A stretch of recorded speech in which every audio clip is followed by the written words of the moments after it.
latest project was making a Halloween fairy garden in an old bird bath that I had. I used polymer clay to create a spooky old tree, some ghosts, an owl, a bat, and a lamppost. And I thought I'd show you how I created the tree in this video. I used a sturdy aluminum wire for the armature because the clay can get a bit heavy. This one is 8 gauge or 3 millimeter diameter. So first I just cut some wire and tried to make a basic tree shape, and I taped it with masking tape together to hold it together at first. Then I used aluminum foil to wrap each wire to make it a little bit thicker. And aluminum foil helps just take up space so you don't use as much clay and it's not as heavy. And I just kept using aluminum foil and masking tape to reinforce the tree as I went along.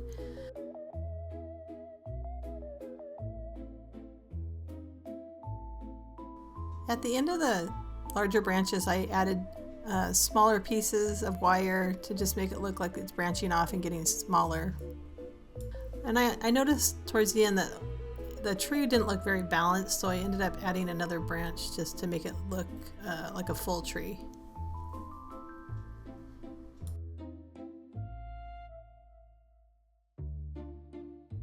Then I completely covered the tree with some masking tape. I rolled out some polymer clay, pretty thin, and to wrap around each branch. It's Sculpey original, it's soft clay, and it's the cheaper one to use.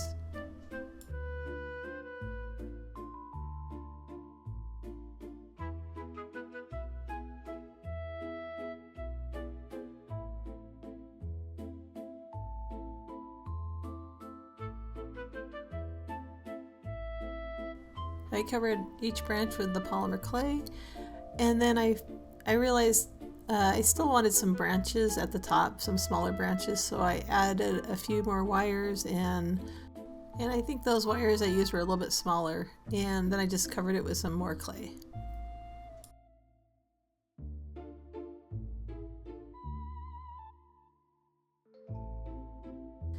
And I just used various sculpting tools to create interesting marks on the tree and knot holes and things like that.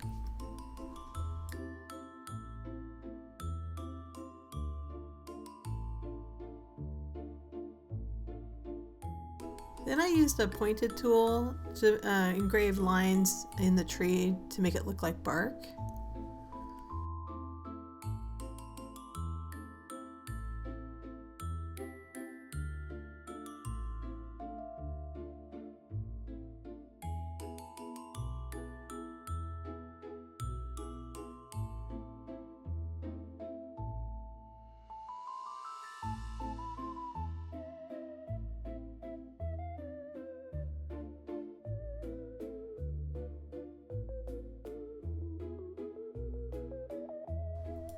And at the ends of the branches, I kind of roughed it up so it looked like the branches had snapped off.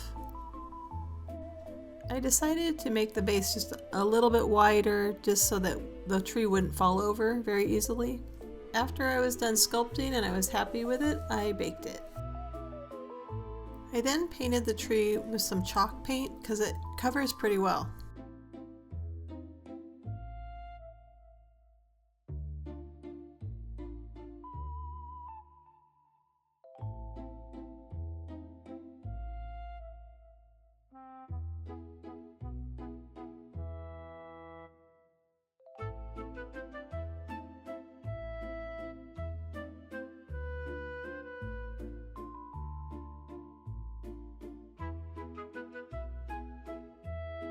I first painted the tree with a dark color, and after it was dry, I went over it with a kind of a dry brush of a lighter brown. The lighter color helps highlight the texture of the tree.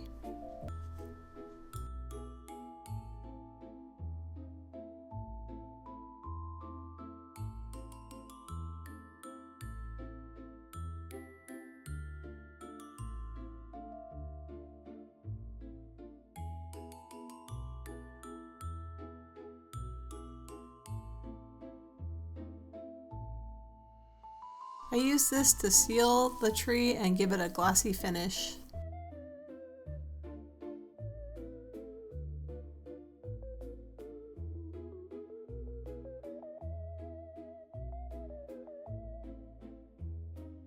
Here's the finished tree. It turned out way better than I thought it would, so that's good. And now it's ready to be placed in the Halloween fairy garden. Thanks so much for watching, and please remember to like and subscribe if you haven't already. Thanks. See you soon.